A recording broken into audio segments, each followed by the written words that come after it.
Hello, hello, hello. Welcome to Detroit Shrimp and Aquatics. How are you doing today? Hopefully, really good, because it's storming cats and dogs over here, boy. It's bad. So, uh, today we're going, hey, Brian P., what's happening? Brian P. to Brian P. Oh, yeah, we can get rid of the remote now.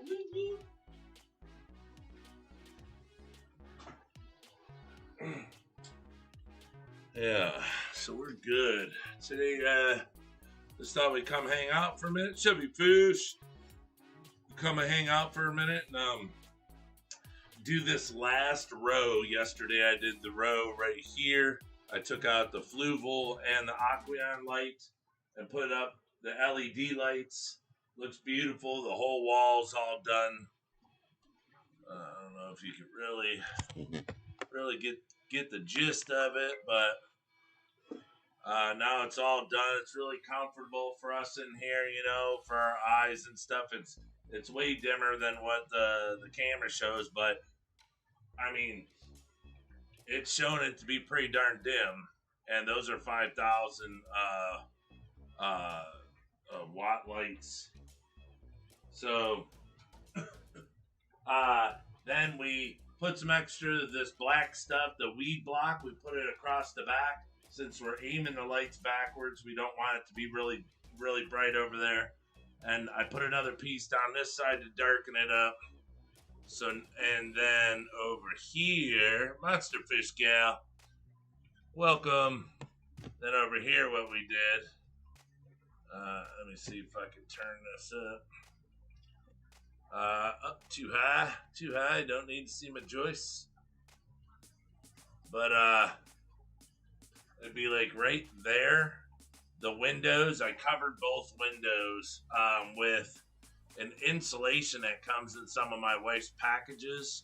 And there's 3 pieces in it, and they just float around in there, but they're in plastic.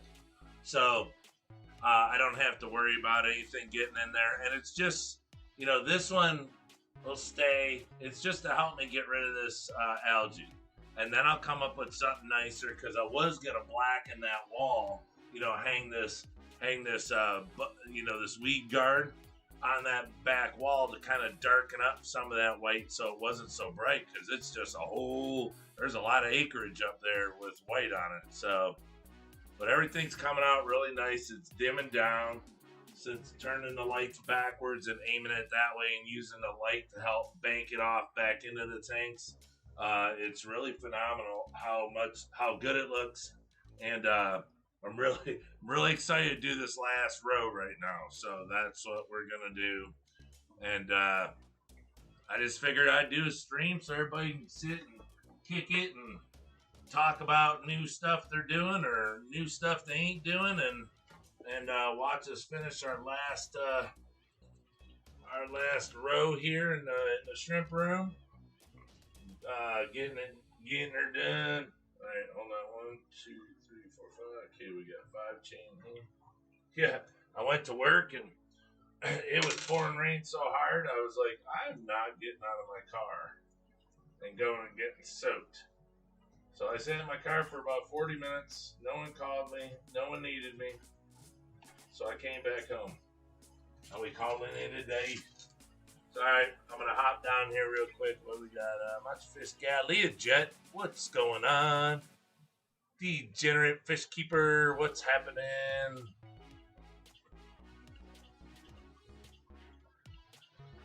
Yep. So let me get into this so it doesn't take me all day and we can get it over with.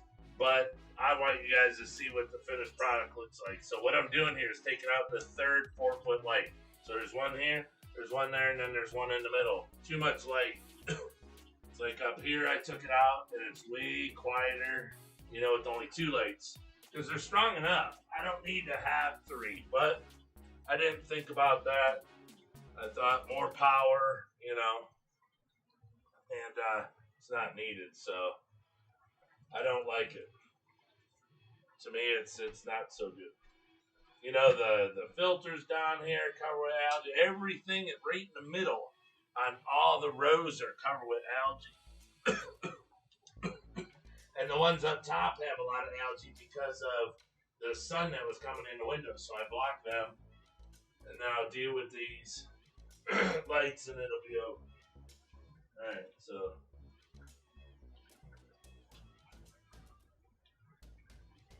Oh, these are in here tight. Oh, it's tight. Oh, so tight. Very, very tight. Alright, we zip ties down here. You know, you always got to be careful with your wires around water.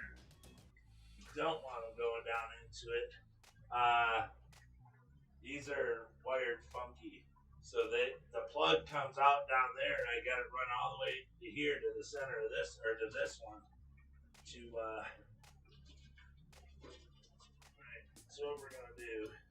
Oh, wait, no. This one runs down. What? It goes up there? Oh, it plugs right into the plug itself. Haha. One less plug now, sucker.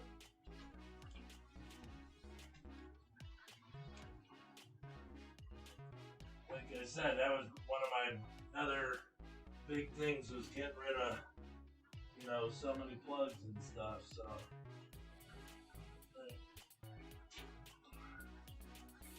You're no good. You're no good. You go away. I don't need you no more.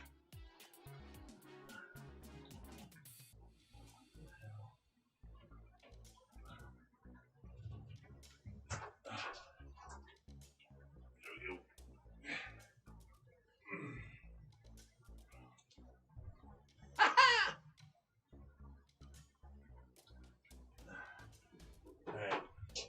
So I've cut these zip ties all the way down. Whoa. First get the chain off the pliers.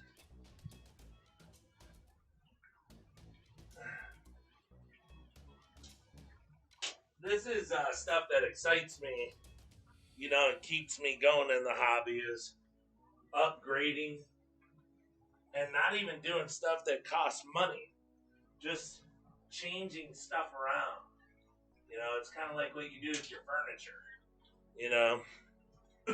Move it from one part of the room to the other. Put your couch on another wall. All sorts of stuff. Anything you got to do to change it up so it looks real cool and it's different. So when you walk into the room, you're like, wow, that's cool. And you really didn't even do nothing. Except change up the look of everything, Now you're not seeing the same thing every day. So it's kind of like, your hobby. You can change up every day to keep it fresh. And you should be alright.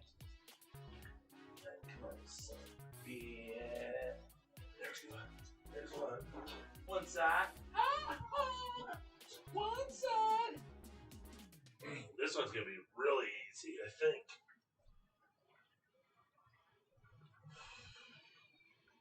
Well, if I had enough stinky clips, Holmes. Let's see. Ole. Drop that. Look at that. We out. There we go. One down. Alright, so we really don't have to worry about plugging these together. I mean, it'd be cool, but this one's already plugged into that bar. This one's plugged into that bar. And it doesn't matter because when I flip the switch, all the lights go off. So I can leave that one plugged in over there. I don't need to turn them around. They are where they are. I'll just accept it. But these chains are way short because I wanted to keep them up real high away from the water. Because down here it's tight. So let me might have to just bend this wire or bend the hook so it'll come off. There we go. So you just gotta use your brain. Just use your brain. Just think the thing. special. Alright, so I don't blind myself. We'll shut that off. Now, I think these only have 4 hooks on them, so we'll make them 5. So I'm not even going to take that off. I'll just come over here and take one off of here. And do my work over here and make this a 5. Because we need the slack. You need the slack. You need the light to hang down a little more and not be so tight. So then you could turn it. You could twist it and twist it toward the back wall. So that's why I use 5 instead of 4. Now I did 4 on these, you know, to keep them really tight up there. Which I mean, it worked, but right now I need the room more than I need that. Because you know, when I started, I wasn't really sure what was best or what was best for me. Cause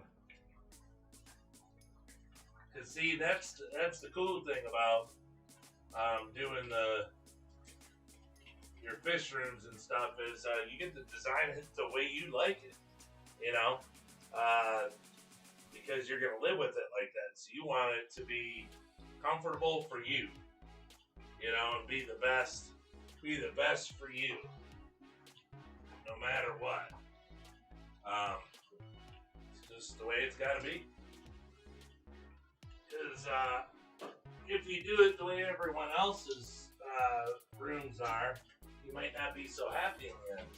You know, you might go, well, it's all right, but it's not the way I like it. You know, or I'm not comfortable with it. And, you know, you might have to change it up. So, you know, this one, there we go. I can roll it up. Yeah, I don't know why this rolls so nice, but that other side, I had those lights that didn't want to roll. All right, so we'll cut a 5. 1, 2, 3, 4.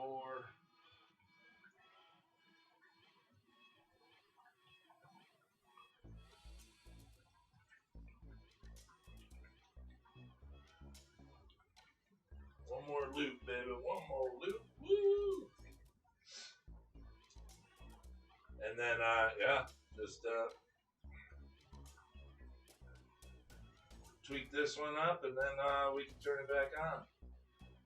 And see, with this, what I'm trying to do is I'm trying to bring it from the wall over this. I might bring it a little more. I mean, it's I'm trying to level it out or even it up, but I want to try to share the light. You know, I don't want, you know, more down at one end and not enough at the other. Here we go. All I did was go over that bar. So more or less, you wanna get your light, because I'm using 1 light per 5 tanks.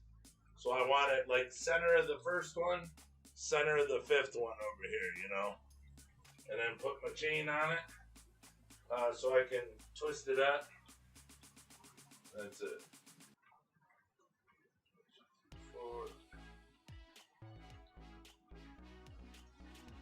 And then, like I said, I can turn it right back on. And then it'll reflect off the back wall, which in turn will, you know, kind of brighten the tanks up from the back wall. You know, the reflection will be the main hookup on this. Here we go.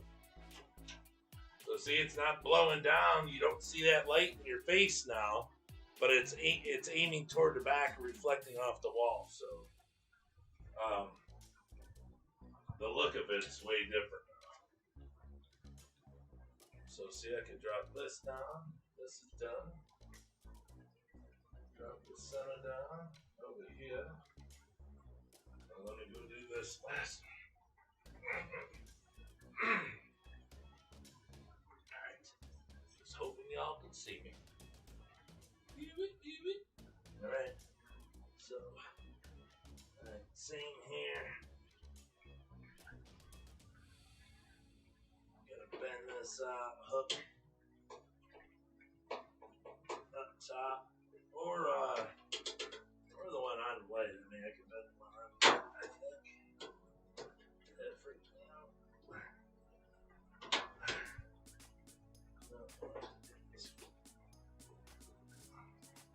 Just a lot of pressure. I tighten the loops when I put them on here. I tighten the loops so if I bumped them, it wouldn't pop off. So now I'll get it. There it is.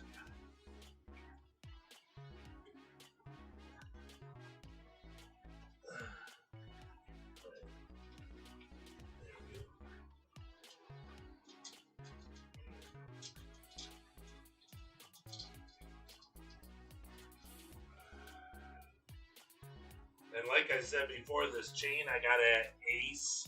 I think it was real cheap, but I wanted a certain look because we try to keep everything down here looking commercial, so doing all the electrical and the conduit and try to keep it all a certain way. So I want to bring it over to the tanks too, as much as I can. So it looks pretty cool.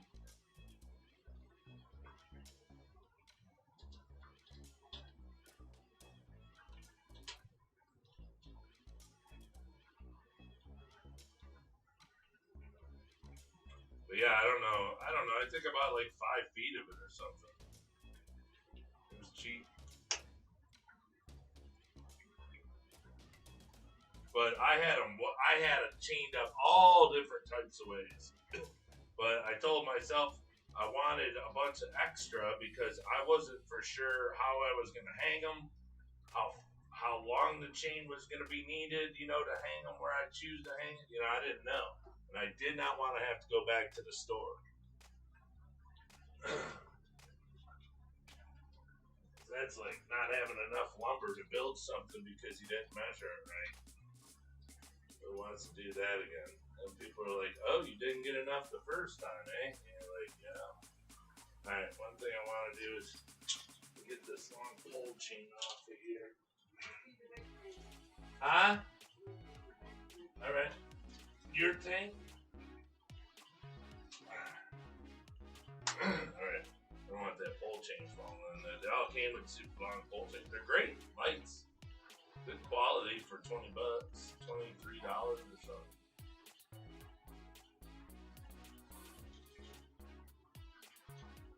Yeah, just make sure your links are all, untwisted, and then just feel around up there where you want it to go.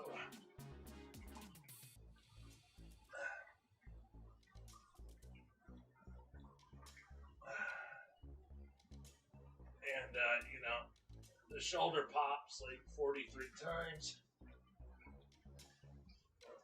Oh, what was that? A screw, or the screw for the light popped off for the chain pull, so I gotta reach in there and grab it. Okay, there's that one.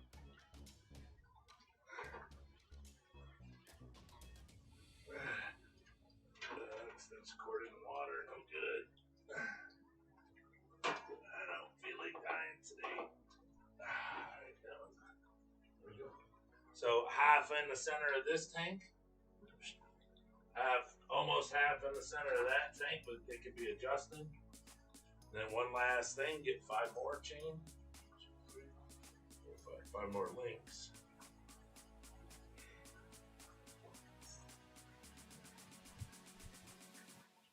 I put 5 links on each end, 5 links in the center, and then roll the light up to it and hook it on.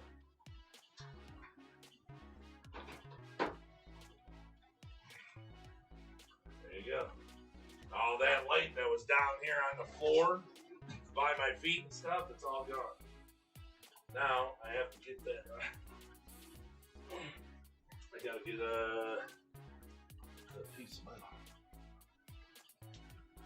Oh, did it fall over? Oh, take that. You take that out of there then. I'm sorry.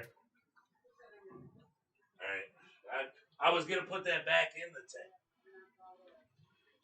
Huh?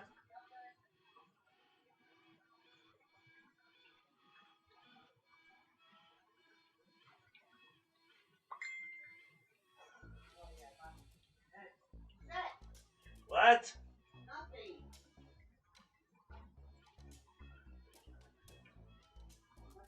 food over. Ah, okay.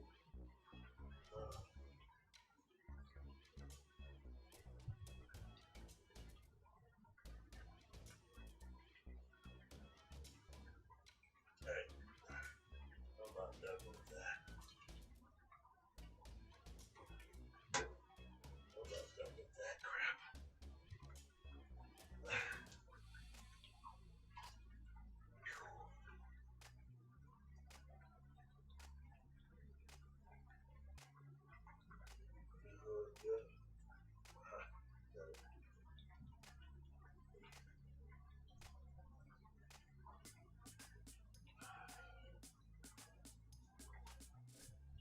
It's the little piece of metal that screws onto where the chain, where your chain pull screws on there.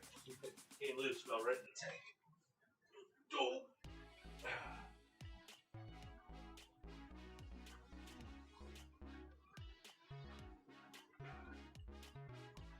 Bet that wouldn't have happened if I wouldn't have taken that super long chain off there. It would have got caught. I gotta get this thing to go through.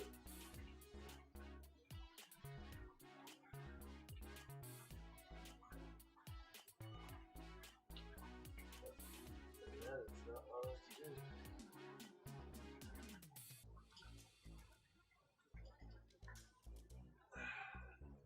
Take that little end off there, little button.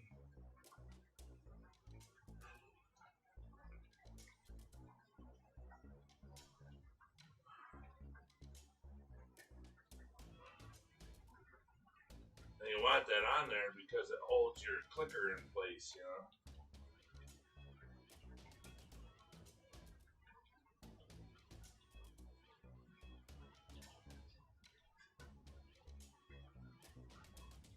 There we go.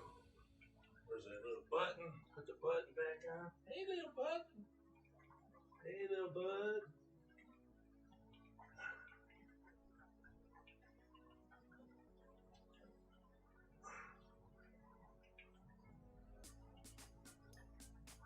It is. Alright. Now we're done.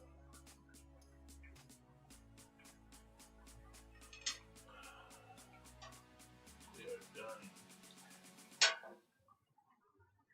Well, it took weeks to do it, so I'll put these back there.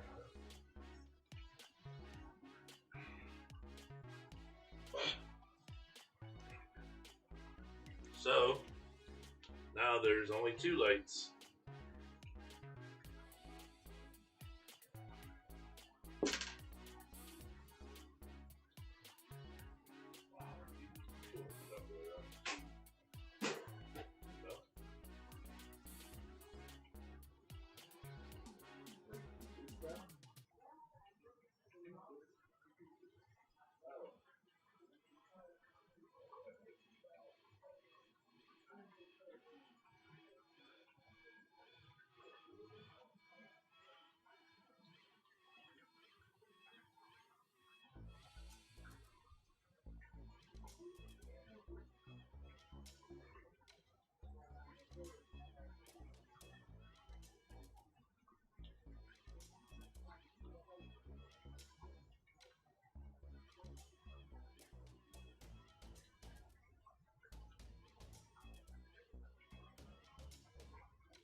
Yeah, I'm just backing that up.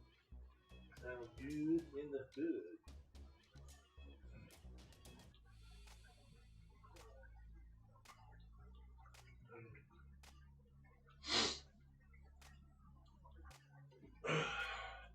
Okie dokie, Smokey. So that's that. That's how you finish them up after forever and a day of saying that you're going to do it. Finishing them up on a rainy day. So now I have 1 light left over. I'm probably going to hang it over, even though I have a light there now, I'm going to hang it over over by the workbench where we make the packages, because there's a tube light over there. You know, it's got the fluorescent tubes in it. So I could take that down, put this up there, so it's kind of like everything's uniform now. So, but if you look back at my videos, it was so bright in here. I mean, it hurt my eyes and everything. So, but I wanted to keep the power, you know, so I don't have to let it run all day to help the plants grow. But so yeah, everything's running good now. It looks good, and it wasn't that hard at all.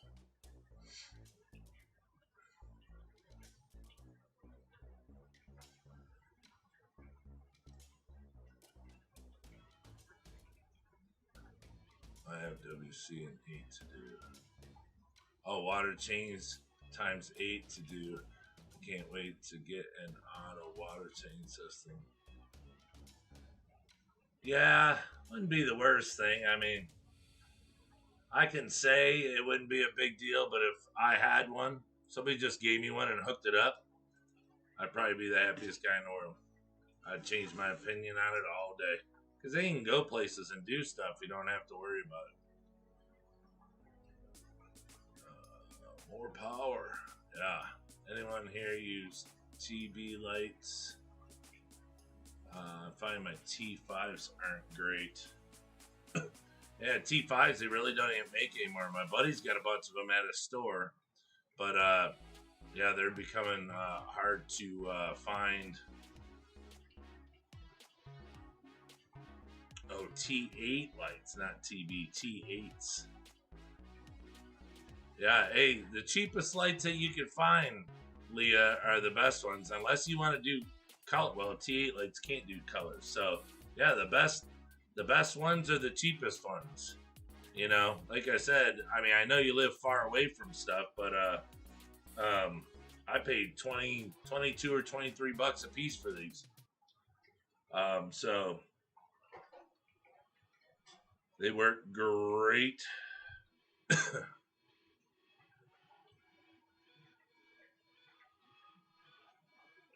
Sashin.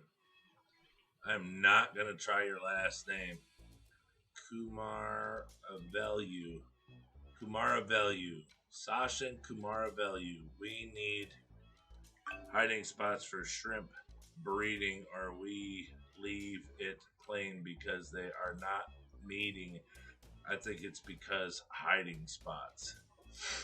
If you are asking, yeah, hiding spots are great. It's not that they meet there. It's where the females can relax and get away from the males. So if you have a heavily male populated tank, there's a good chance that the reason the females won't get buried is because the males won't leave them alone. So they're not relaxing enough to, you know, molt and allow that to happen. So, yeah, give them a place to hide. Um, I didn't do rocks. I did lava rock because it's bigger, leaves bigger gaps. That way you can get good water flow, and the lava rock has so many places to feed that the shrimplets have a place, you know, that they can eat off of. That all the adults aren't stealing it first. So yeah, nooks and crannies. But yeah, because it was new. I mean, we sit here and go, gosh, our shrimp aren't breeding on sand. What's going on? The babies aren't living. What's going on? One, we had dying rabbit snails. Two, we didn't have enough space for bacteria and stuff to grow on. You know, they really didn't have any place to feed. So you got to put more and more food in there, you know, and it just,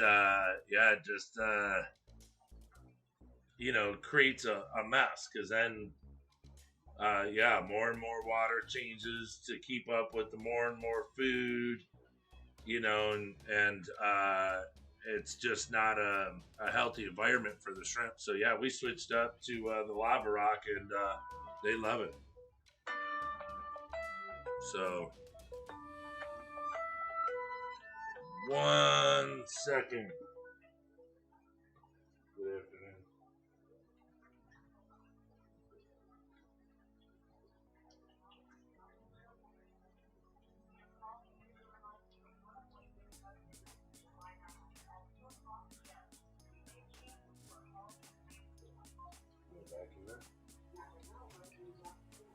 Oh, okay.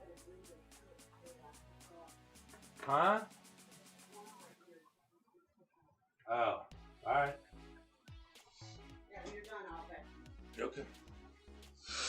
It's just doctors, messaging me, verifying my appointment. I had an appointment today, but I didn't go because today is payday, and I want to get my check. And if I went, I wouldn't be able to get my check.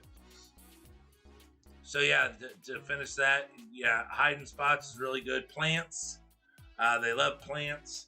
Moss is one thing, but like I've said before, I think plants are better. I don't have plants, but I think plants are better due to the fact that they have more, they have larger feeding area. You know, the leaves, the stalks on them. You know, moss. Yeah, it's okay, but I don't think it's as good as plants.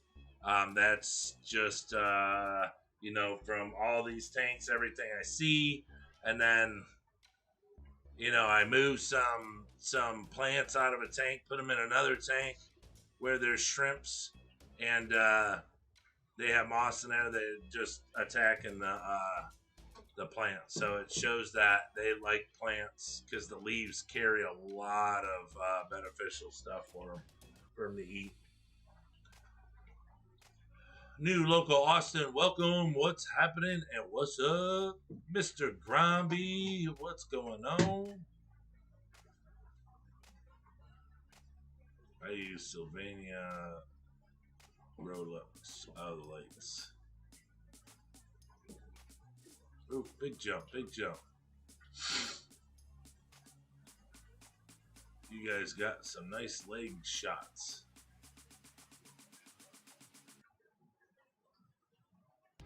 I just posted a link to the stream and the creators channel of the Discord server. Thank you very much, Mr. Gromby. My computer crashed. Yeah, we had those problems still, well, with me doing this, that's why, I don't know. Everyone that helps us out, I don't say where it goes, but like we have, our Wi-Fi is now 500 up, 500 down from AT&T, but if I run it, it's like 700. So, we got our Wi-Fi up really high, so we get really good streams. The quality's really good. I don't want to be dropping off. Now, if something was bad here on Streamlabs, you know what? I'd probably be screwed because I can't go on StreamYard until tomorrow. Tomorrow, my month starts all over. And I got 20 free hours again. They're keeping a leash on me. They said, this guy likes to talk. Can't let him do it. He's going to make us go broke. So, yeah, they put the clamp down on me. Put me in a headlock. Said no. But, yeah, I was having a lot of problems for a while with the Streamlabs. Now it seems to be doing a lot better. So, but, yeah, I thought, if you guys are going to come on here and you want to learn and, ask questions and just sit and talk to other people, it's my job to make sure that you can do so. So we reached out and paid to get better, and we have the fiber optic Wi-Fi now. We don't have the copper line anymore. We got fiber optic, so it's supposed to be the fastest. So, and also don't forget to tip the man. It's very helpful. It's not expected, but it's all good. You guys got some nice leg shots. Leg shots of what? Mr. Gromby, the Straight Shrimp Aquatics. What was the first dream? I gotta have this shrimp, and what is yours now?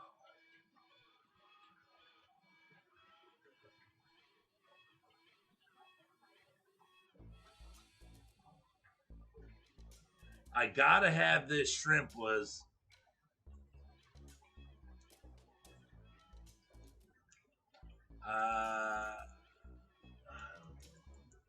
It would have to be between. I don't know. There was a few in the beginning. I wanted Sulawesi really bad, but I was afraid because of the water parameters. You know, I was like, oh boy, that's gonna be hard, but it's not. So that kept me away for a while. Then I think it was like a blue bolt, blue steel type. I think it was blue bolt and like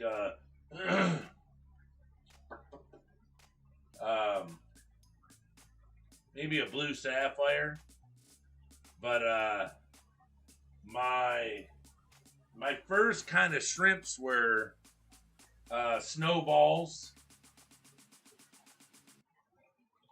I had cherry shrimp at the time. I do not carry cherry shrimp anymore, even though they're pretty, but I haven't carried cherry shrimp in almost 2 years. But yeah, I started with cherry shrimp and snowballs. I think then I got, basics. Yellows, black rose. I don't know, basics like that. Oh man, I hope she's pregnant. Well, I think, but I think too, you kind of, well, I'm just saying, you do the cherry to kind of like breed them and build the confidence that you're like, okay, I can do this. Because if something would have happened, you wouldn't have been like devastated on losing $20. Yeah, hey, you guys want me to turn that up so you can hear? She's answering my question. See, she's starting to creep this way now, so she can start coming out of the camera. She's building up her confidence to come over here and start talking. I mean, because that was kind of it, really. Yeah, it's well, he asks, what was the first dream? I gotta have this shrimp, and what is yours now? What was my gotta have this shrimp? It's definitely a blue. Yeah, it's a blue something. I'd have to say it was a blue bolt. Yeah, probably blue bolts. And then the gotta have it now. I want to be known as, the guy that you come to for exotic shrimp, but here's the thing. Where's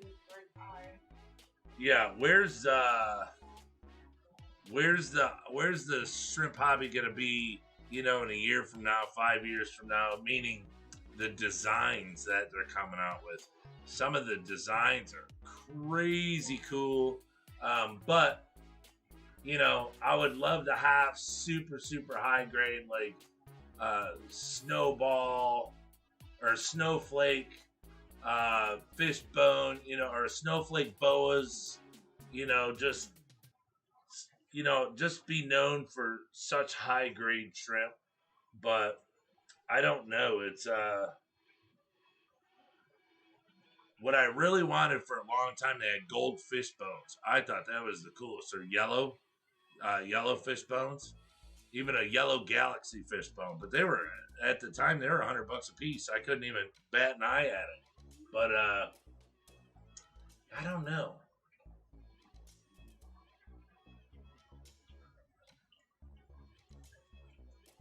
I don't know, because our main thing here is just the gene of the shrimp. The gene. It's how strong, resilient, how thick's their shell. No. What they're gonna breed. Are they gonna breed a bunch of trash? Not trash, but are they gonna give you a bunch of mixed stuff, or are you gonna get the same as the parents? That's what we work hard for now. Those are the type of shrimp that we want to keep. So it's not a shrimp so much that I gotta have a shrimp. I want to say that I gotta have really hygiene shrimp. That people want because the gene pool and the quality is so high. Even if, like, let's say it's only this wall, and like, let's say this wall over here, let's say I don't know, if one day I ever get so busy I have to start to import Well, this wall here will just be my selected favorites, and they will be just they'll be homebred and handpicked. That type of stuff. That's what I want to be known for. Is the so if you want a super high quality, high grade shrimp with an incredible gene pool, that's where you come to. But that was a great question. Thank you. Mine are those Kanokos. Oh, the red ones. Yeah. Yeah, those are nice. Now our fire reds, they get really dark. My Bloody Marys get really dark. I mean, like almost black dark. Some of the adults. It's crazy how nice they get. Fish Tropic, hey, Pumpkin King. Stephen P. 2003, what's going on? Welcome. Yeah, the Kanokos or Kahokos or whatever they are. Yeah, they're nice. But yes, the some of the fire reds that I get are really dark, but my Bloody Marys, the quality is so high. They get dark. When they're younger, they're, red. But as they grow, they get darker and darker. And some, like I said, get a lot of black in them. So, Fish Tropic, El Tropical, Pumpkin King, Jimmy P, the gangsta. Monster Fish Girl. Still in your what's happening? How are you? My Fish Tanks Aquatics. Sup, my fish freaks. Nothing, just being freaky. Catfish, Terry. It's a flashlight. Welcome.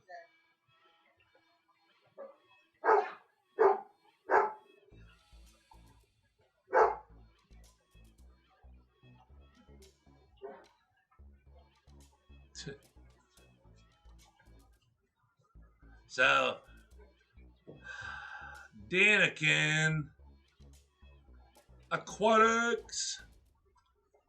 That guy's he's got so many neat little treasures that you could see in his top 100 fish. He just did the frog pleco. I put on there expensive. He told me how much he bought for the 3 he's got. He got so lucky because just one, at least over here, frog plecos are like $100 for a small one, 1.5 inch. They're expensive. So I've gotten in the guy's back room, but I've never asked him what all of his plecos cost, but like his I've never had the frog plecos. I have the L333s, and when those are little, they're $35-$36 a piece. That's what I paid, and there's still that today. Then you look like at Joe's Aqua. He had reverse frog plecos the other day. Those were sick. But the Queen Arabesque, look those up. I can't remember the number. Those are $75 a piece.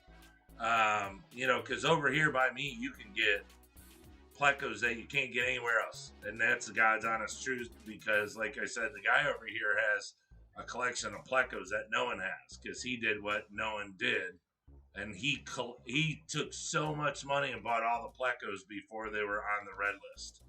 So he has like stuff that, probably most people don't even see or have seen. You need to have a Terry stream. What? Hey, Lori.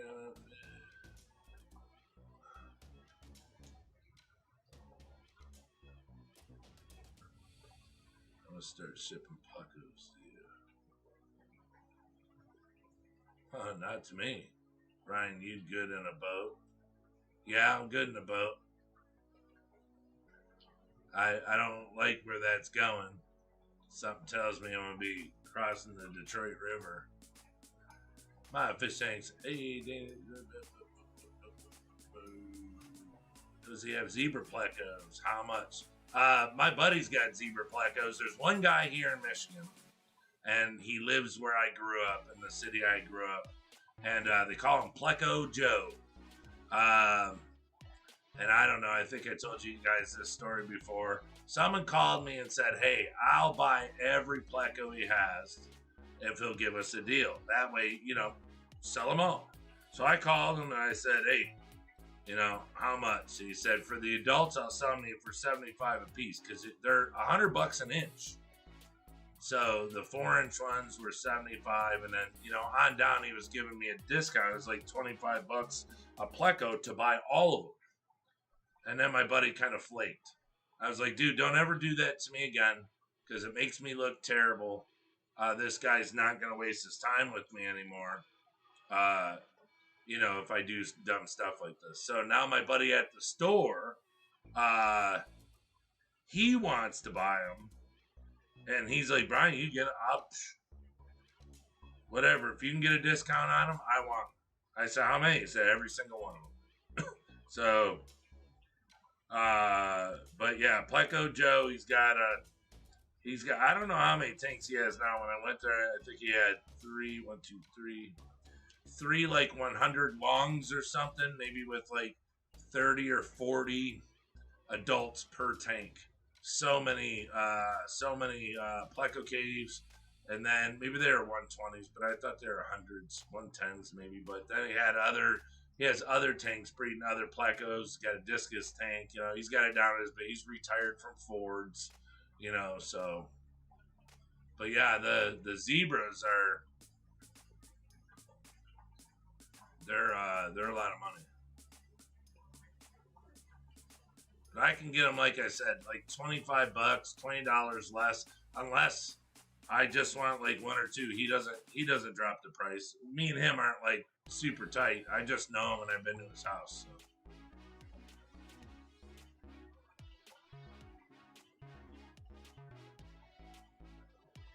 Yeah, so no, the guy at the store that bought all those Plecos, as far as I know, I don't know, he could, but we always go to Pleco Joe for those. But he might have some. Yeah, L260. Okay, the Queen Arabesque. Yeah, I had those, but I got into a Pleco game. I started to buy real expensive Plecos, and I was like, you know what? I gotta let Plecos pay for Plecos. So that's when I got rid of the Queen Arabesque. I got rid of some other ones, and I said, okay, I'll sit on these L333s because I like the looks of them.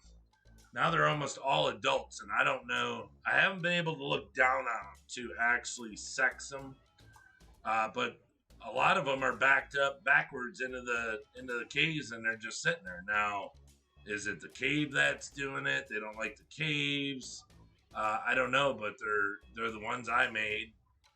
The bristlenose breed in them. Bristlenose are breeding left and right, but these guys haven't done anything yet.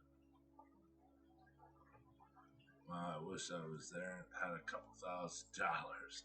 I'd buy all those Plecos. Yeah, it's that's the thing, is if he goes around and buys every adult, he pays the most amount, so he doesn't have to wait for them to grow up.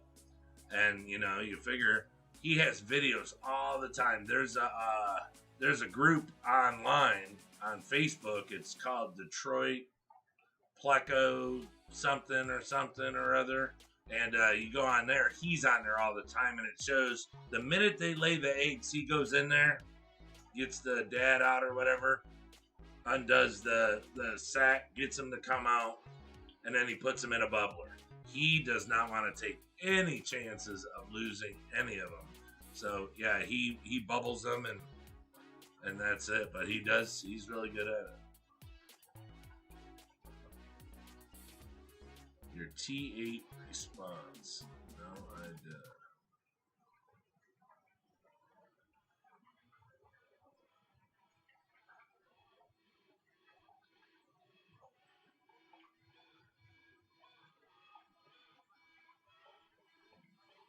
I may have passed it up. I don't know.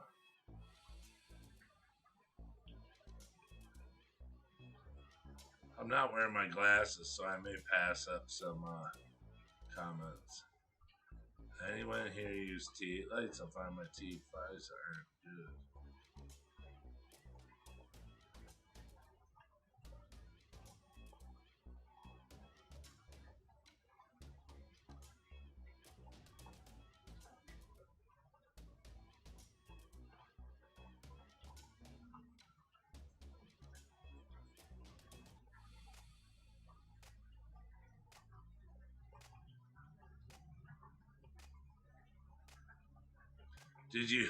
Did you hit the enter button? Does he have 0 Plecos? How much?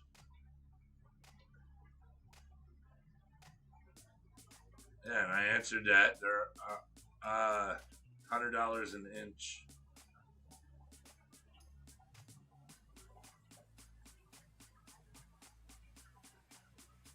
Wow, I wish I was there. A couple $1,000. I'd buy all those Plecos. Do you see my T8 response?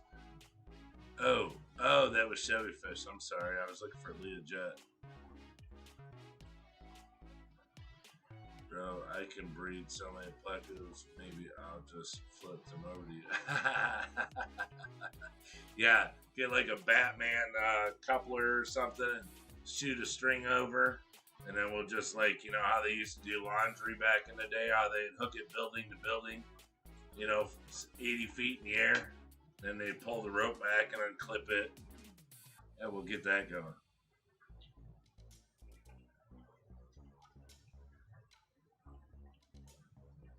Yep, let Plecos pay for Plecos. That's a shirt. Yep. Looking for some $3.97. Your zebras haven't bred yet. You have 5. 7 comments below that.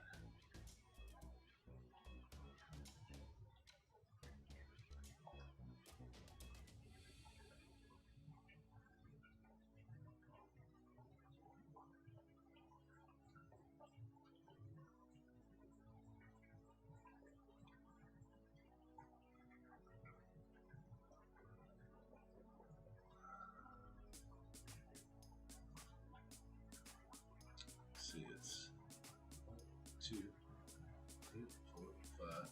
Oh, yeah, I seen this. Chevy Fish said, I use Sylvania Growlux 15 watt. Yeah, I read this. T8 F15T8 /GRO/AQ over a tight mesh screen above a 10-inch tall tote, which houses a whiptail cat and anchor 3 cats, and it grows Crinum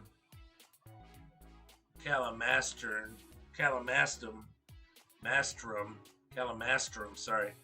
fine at Learjet.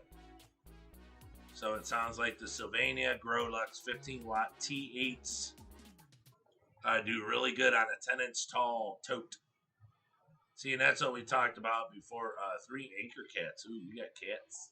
That's what we talked about before was, the depth. How I would like buy lights and not pay attention. Because you buy a 4-foot light that won't get down to the bottom of a 55 gallon, and grow plants really good. Or you could buy another light that costs more, that the spectrum's way stronger, and it'll beat its way all the way down, like to a bottom of a, 4-foot 120 or something, a 2x2, by 2 or whatever. But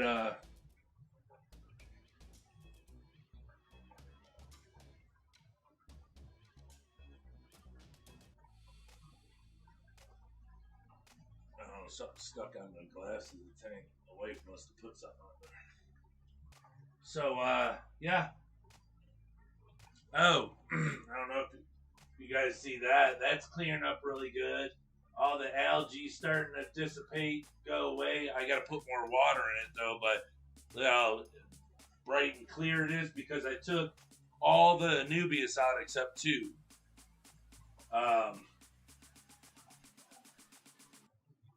So now everything's going away. And I love it.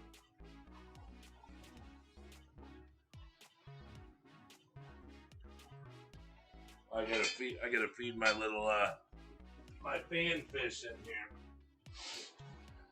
Been around the wood line. I put me a little mag float scrubber on here. Oh, did you guys see last night that Ed got one of these for free? Yeah, I was trying to tell him that you can put more than one light under here. But yeah, I put a mag float scrubber on here.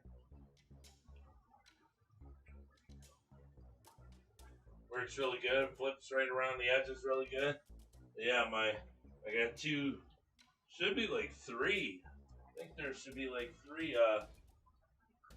Yeah, there's two right here. One died.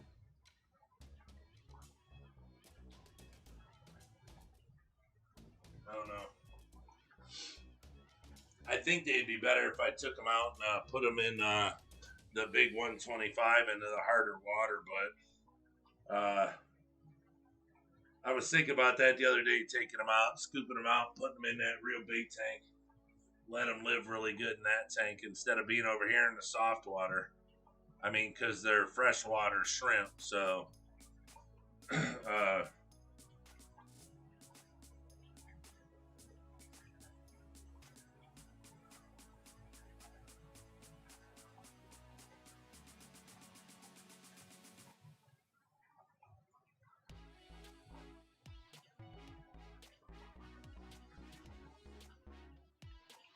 my checks are going to be left at the reception desk. All right.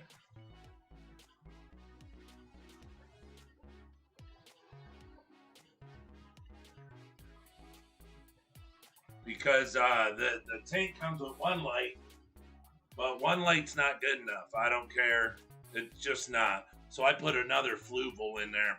It's not the same identical one, but because it has ends on it. The one that comes in there, it doesn't adjust. It goes in there, but it has room for another one. It's got the clamps in there and everything. So I just took one of my 24 inchers, put it in there, and then clamped over the arms that stretch out, and then just pushed them tight and tightened it up, put some rubber in there to keep it from moving, and ran the wires around really nice. And so now I could put, let's say harder to, or plants that, need a lot of light to like get the color, but I can stage two lights differently. I can add color on one, like in the front one and take it away in the back one, or vice versa, or, turn the blues up on both of them, but yeah, that's it's pretty sweet. But it had way more algae in it the other day. I did a water change on it, took most of those plants out, and doing really good now. It rebounded, all the algae's coming off the boost in the middle, because that's all I want. I want that tank to be my mixed tank. A lot of boost, so when the shrimps go on the boost, I can take pictures of them, because to me that's incredible.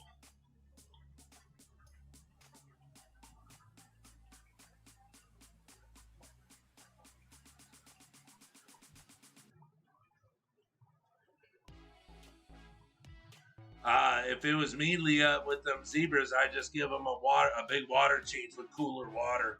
I'm sure you know that. I'm sure you've done it a million times, but do it, every few days.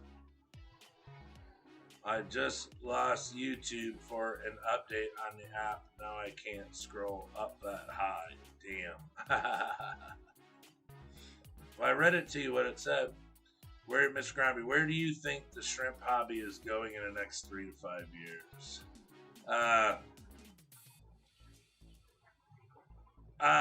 It's gonna, in my opinion, it's gonna be like probably any hobby, most of the hobbies. It's the people that actually love what they are. It's kind of like people that get into fish. They're like, oh yeah, I think that'd be cool. They get into it and they're like, not for me. I don't want to clean a tank. It's probably gonna be the same with shrimp. Because here's the thing: the hobby's the hobby. It's I'm telling you, it the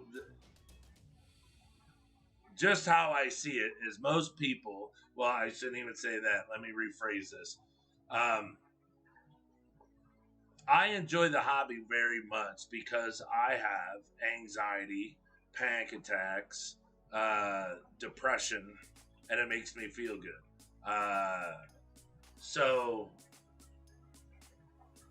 when I see other people in the hobby, I just figure that they're the same way too.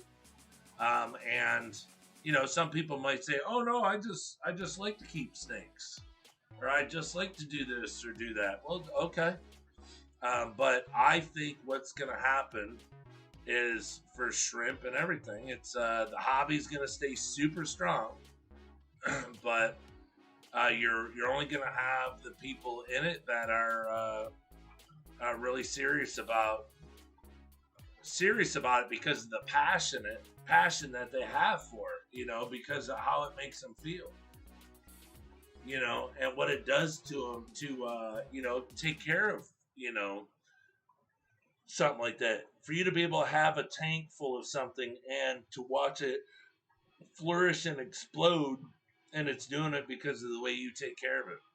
I mean, how is that not? I mean, that's a big, huge positive pat on the back, and it makes you feel good. It's kind of like I don't know, anything, puppies, kittens, um, a bird. Think like a macaw that lives 100 years, and it outlives you. You die, and that bird is in such great health and stuff. I mean, it's just some people will be like, I don't want this thing. Like look how many people get. I mean, just not for nothing, but look how many people get big, huge fish, and then they're like, all right, they get bored of it or have no place to keep it anymore. It's not the in thing anymore because it's not small and cute. And they take it and dump it at a pet store somewhere. Yeah, I don't want this. Then they're done with it. But it's kind of like bettas. People say bettas are treated terribly because they're put in these little itty bitty cups, set in the front windows of pet stores, beaten down in the sun. The little. I mean, look at some videos. The bags show up like this. I could spit a loogie bigger than the water that a betta comes in. But they do have that lung that they can breathe air. But they say, oh, they're treated bad. They're treated bad. But it's the people that go into the store and go, oh, look, it's in this little cup. We need to save it. Then the people that breed the bettas go, oh, there's another one sold. Let's send another to that store to take its spot. And just like stores that sell red-tailed cats, them things get massive, but people buy them because they're cute. They put them in their tank, and then they take them back big. Then they got to find a home for them, so... a lot of people quit the hobby because it's just, it's something to take up their time, to give them something to do, that type of stuff. It's kind of like people that, hey, I'm going to start reading a book. I'm going to read a book, let's say one a month. And they get through the first book, half of it, and they put it down and, they lose interest. It's, they're not someone that needs a hobby. They need something else in their life. But it's not a hobby. I mean, look at people that do cars. How many people do you know that do cars that you go to their house and, they have a half restored car. It's just stripped down, just sitting there for the past 25 years. They didn't want a hobby. They wanted to be like the guy down the road, that has that hot rod, but I don't think the hobby's going to go anywhere negative. I think it's going to be way bigger than it was because the hobby was dying out for a long, long time. You get people in the store, but they're all just buying family fish for their little children. They get a goldfish from the carnival and it dies a few days later. The kid cries, so they go get something else to put in the bowl, knowing it's going to die soon. But after a while, the fish dies. They just dump it out. The kid doesn't remember. Then it's all over with. Go on Facebook Marketplace. You see people selling these, 1, 2, 3 gallon tanks all day long because they're just little kids tanks. But that's the sad thing. But really, I think it's like I said, it's gonna be hardcore hobbyists that not only enjoy it, but they need it. You know, you need it in your life. You know, the passion, because you take that away, then what are you going to do? Become a chef or, you know, do these commercials where you're getting food sent to your house. You're like, oh, what box do I open next? Ooh, look at this MRE. Oh, this is spaghetti and noodles. Oh my gosh. Oh, look, this is a drink and a. I mean, those things drive me nuts to see those dumb commercials. It's like, stop sending it. You know, stop putting it. I don't know. But, and then it's, you know, and in 5 years, 3 to 5 years, I hate to say it, but I think that a lot of businesses are gonna, you know, they're gonna have to switch up. They're gonna have to figure it out because all of us hobbyists at home are breeding way better quality than what they have now. Oh yeah, here was another thing I heard last night. What was it? Not was it Fishaholics or something? They did a stream with Ed and them guys. Really good stream, but there was something that he said last night that you know, you go to a pet store, you know, they have sick fish or whatever, they were shipped sick, or you know, people don't have the places to quarantine them all the time, and you know, I agree with that. I agree with everything. They had a great stream last night. But you know, it's just, you know, having friends in the business that own businesses and not do it out of their home, and you know, like I do, and that, you know, deal with the troubles every day and stuff like that. What gets me is, you know, I go into a store and he like gets these little like sharks and stuff, these little albinos with red tails or pink little tails on them or something, skinny, bent over and everything, just dying right then and there.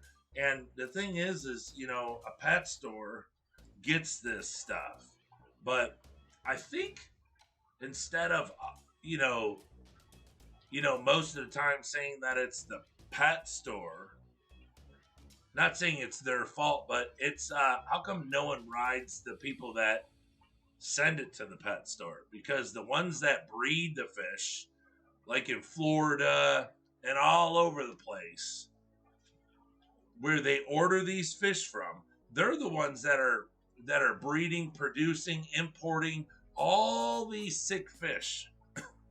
And guess what? They ship them to the store sick, diseased, all messed up, and then they put all of the workload on the shoulders of the pet store owner.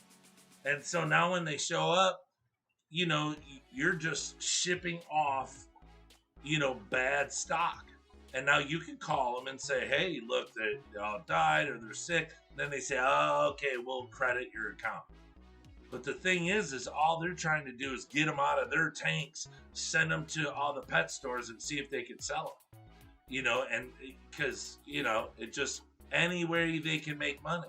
So, I mean, when you're at a pet store, let's say a mom and pop store, and you're there the day they get a shipment in, and if stand there and watch, and when they open up bags and the fish are sick and the sunken bellies, you know, and then people do these videos where they go to pet stores and go, oh my gosh, look at all these dead fish. This is terrible. This store is terrible. They don't take care of their fish. Well, how about let's ask how these fish came in, and is the store keeping them in a tank to try to keep them from dying because they're passionate about the animal. You know, there's a lot to look at that, you know. I think that conversation can go a long ways. You know, but what they touched on yesterday, it was super cool, you know, because it is a lot. You know, some stores are dirty. You go into it, you know, they're scary, but I've been in dirty stores before, and I'm like, wow, man, these fish in these tanks are incredible. You know, it's like, I don't know. I guess you can't judge a book by its cover. You know, just because the store's not kept up doesn't mean that they don't take care of their pets. I'm not saying that they didn't say that. It's just how I feel about it. But we need to start pointing fingers at the people that are sending these fish to these stores and not making it to where think about it. If a store gets sick fish 3 out of 5 times, do you think that store is going to stay open? Do you think they're going to be able to? They're going to spend so much money trying to quarantine, trying to medicate, or just literally dumping the fish down the toilet and saying, hey, they're all dead. And guess what? Now they have to wait a whole nother week till they get an order, possibly sick fish again. So people come in there and they see sick fish. They're like, what is this? What's going on? Well, these people don't take care of their stuff. But the thing is, could it be the people that are sending the fish in the first place? Now, I'm not saying every store is like that, but that's why I wish I could have went on there last night, because we probably would have talked another 5 hours on the discussion, because that was a great conversation they had last night. I had a blast watching it and stuff, but I was like, I just had my own thoughts, which I'm sure a bazillion people have their own thoughts on it. It probably all boils down to the same stuff. But I think that even if a store is dirty, do you think that maybe, I do agree how James says that they may have just given up. And you could walk into a store and go, yeah, it looks like they gave up about 5 years ago. But do you think maybe they gave up 5 years ago because the product they keep getting sent is junk?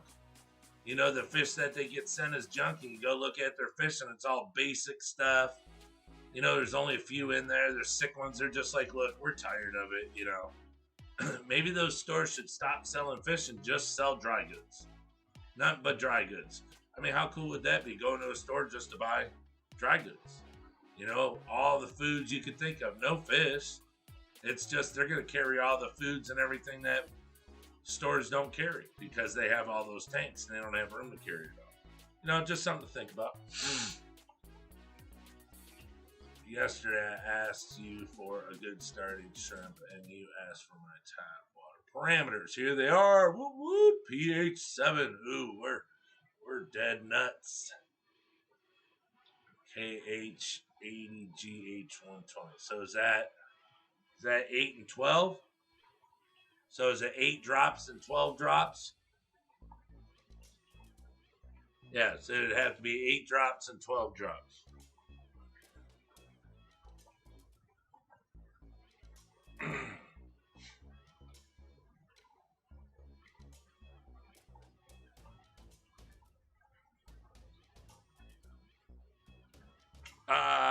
If it's 8 drops for KH, 12 drops for the GH, I would say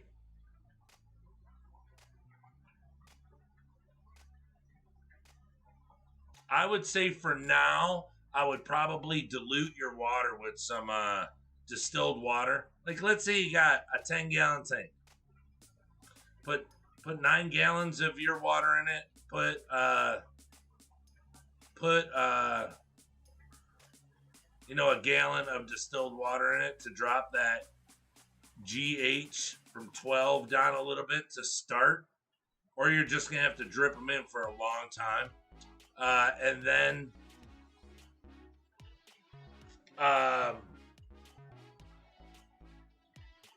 what I would probably do is for your pH. I'm surprised your pH is so low when you have such a high KH. If that KH is 8, yeah, your pH is really low. So it's like, so what you would need to do is you would want to unbuffer that pH to add to it. So you could do a pH up like I do at my Sulawesi's. But I would put crushed coral the whole bottom of the tank. Let's say an inch crushed coral. And then cap it with let's say white sand. or do it vice versa. Mix your crushed coral with your white sand. Man, check out some of Dan's Slee stuff. Dan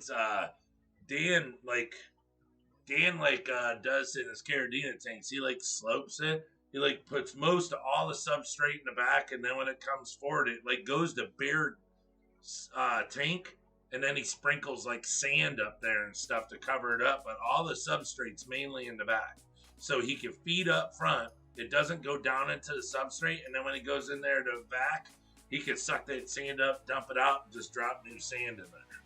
So there's ways to do it, but it looks really cool with black sand mixed in with the brown substrate. Look really cool. But you could mix like white sand with the crushed coral. That would look sweet. Then they'd have so much area to feed off of, but that would bring your pH up. It would help it. Shoot, I'd probably, with the pH of that low, I'd probably do at least a half inch, 3/4 of an inch, and then throw some, maybe a cup or so, just put sand in there so it gives it a cool look to it. But yeah.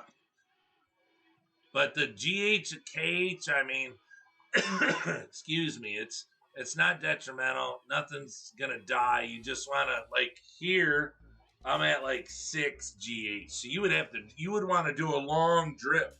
I mean, put them in a tall container and even drip for like, I mean, a while. You know, maybe 5-6 hours, 10 hours. You know, get them onto that real husky KH and GH, and they should do really good. Because you said your TDS wasn't that high, so. Was there a yellow and black shrimp in the bunch? Yellow and black? No. No, because you said you didn't want black and you didn't want green.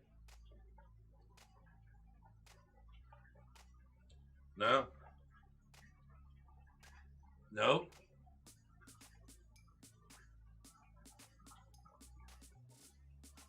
Unless the yellow had a I don't know how it'd have a black spot on it. I don't know. The Petco by me dumps all the shipping water and fish into the tanks, no temp accumulation. Yeah, it's well they, you know, because their systems are all on the same system. I think each rack is on one system. Now there's a guy that's over in Texas. He does the same thing. Jason at Jadrin Aquatics goes there. I was talking about it.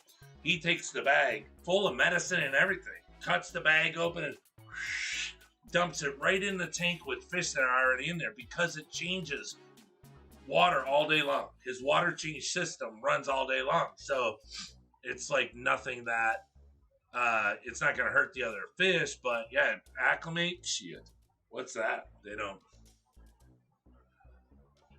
It is not always the case. Diseases are in every tank. They could be getting perfectly good fish and have systems that are not biosecure too. It's all along the systems nowadays. Oh yeah. Jenny Lynn, hey Detroit Shrimp, and everyone stop by to say hi. Well, thank you very much. And leave a like. Gotta get ready for work. Catch you later. Thank you, Jenny Lynn. Yeah, I got 8 minutes and I gotta leave to go get my paycheck. So we got 8 minutes left.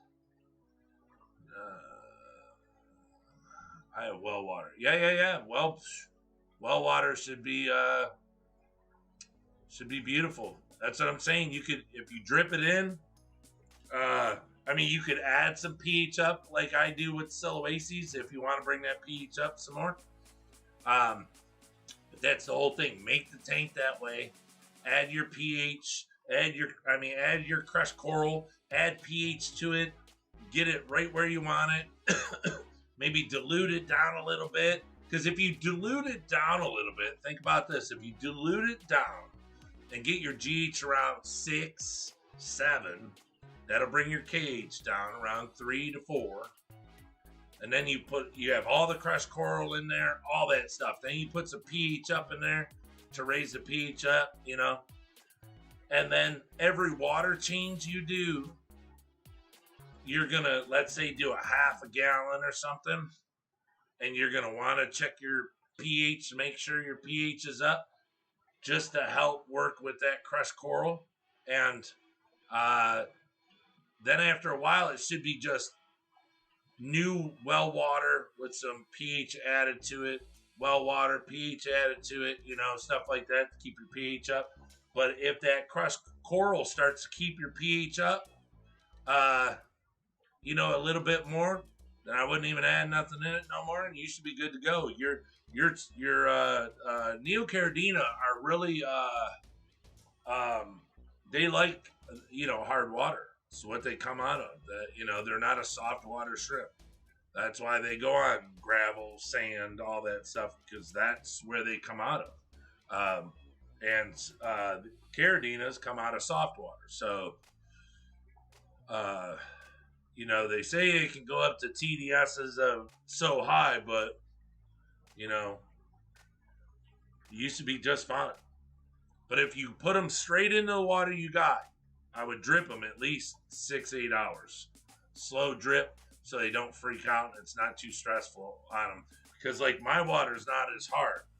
So, if I brought shrimp over and we said, all right, we put them in a, something tall, not really big around because the water that, wouldn't be enough.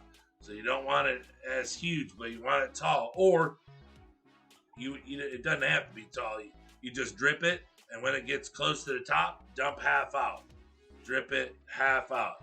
Half out. Just keep doing that till you test the water in the container, test the water in the tank, and when they're exact, then you just put them right in, and you did your job good and proper. Do you have any in yellow? Any what? Shrimp? Yeah, I got tons of them. Fake. Yeah, I have tons of shrimp in yellow. I have the Ultra Golds. Yes, sir. Jimmy P. Detroit and Aquatic. So, what shrimp would be good to start with?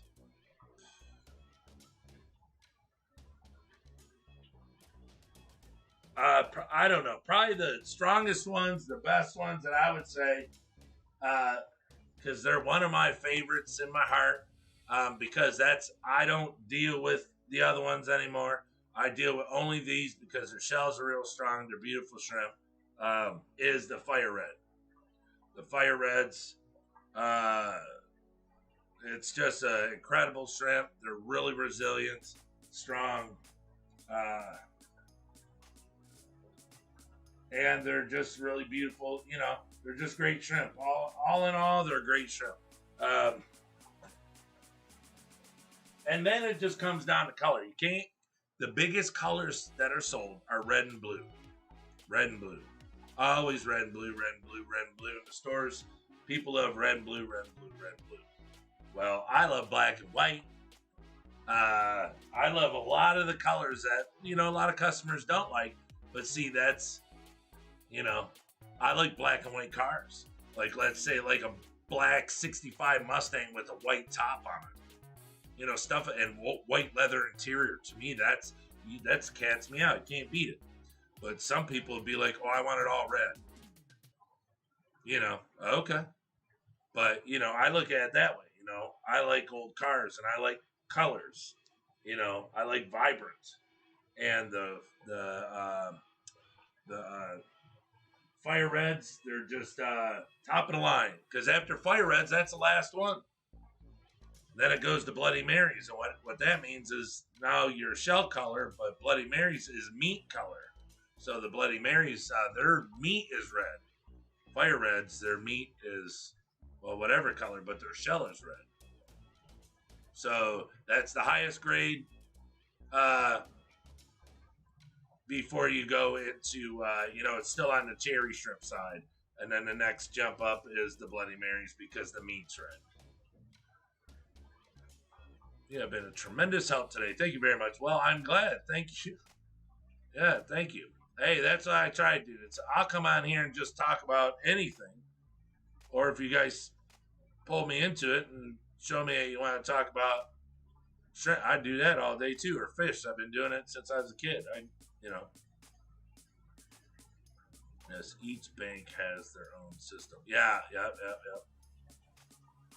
No offense, Brian. I feel like you're making it a little more difficult than it needs to be, and are chasing parameters, but don't think that would be a good idea. No, that's what I'm saying. If you don't want to do the water differently, then just take a long time um and drip it in. I just with the pH just at 7, I would probably add crushed coral to help the pH not go below. But yeah, no, I totally understand. I agree with you, Kev. It's sometimes I do that. It's just I want it to be as perfect as can be. But believe me, Neocaridina live in Caridina water. I do it all the time.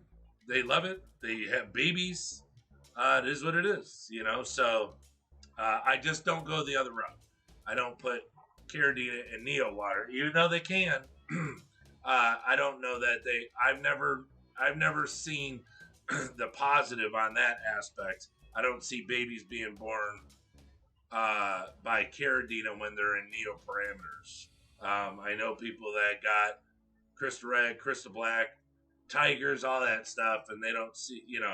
But I'm not saying it can't happen, but they don't see babies. So, but the other way around, oh yeah, when I had my Extreme Black King Kong tank right here by this computer, they were banging out babies, and the Neos were banging out babies. So.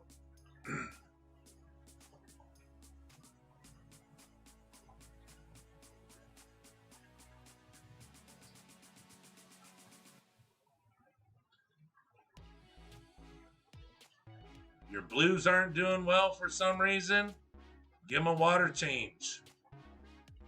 Give them a water change because, like I say, a lot of times you can't see what's in there. You do your test kit, nothing's coming up. Well, guess what? There's something in there. A water change will help with that every time. Even if you do 5%, then in 2 days, 5 more percent, 2 days, 5 more percent, you'll see them snap back. Try H2O2. There's a lot of things to try. Oh yeah, Kevin. Well, that's what we're all here for. Hey, if you have an opinion or you have anything, that's what we're here for. Open your mouth, say it. Hey, there's no hard feelings around here. Look, I'm glad that people have that's a freedom of speech. Get in here. We want everyone's ways of doing it. If you have them on, hot lava. You ever play that game, Florida's Lava? If you got them on lava, let's go. We all want to know the easiest way to do stuff. What can you put in your tank that helps? Anything. So I'm saying I don't care what anybody says. If it helps, hey, you are more than welcome to come in here and give all of your opinions, and I'll take them all. I'll suck them all in. I'll take them all in. Good. And hopefully everyone else does too. Because look, everyone that's in the hobby has, things that they do. They try. Some things work, some things don't. So if you're someone that has well water with a 7.0 pH and you don't run anything else with it and you just have them in there, hey, that's great. Let us know. Because then, hey, you could probably go without some stuff that I mentioned. Yeah, Neos will have babies in Caridina parameters. Yep, done it a million times.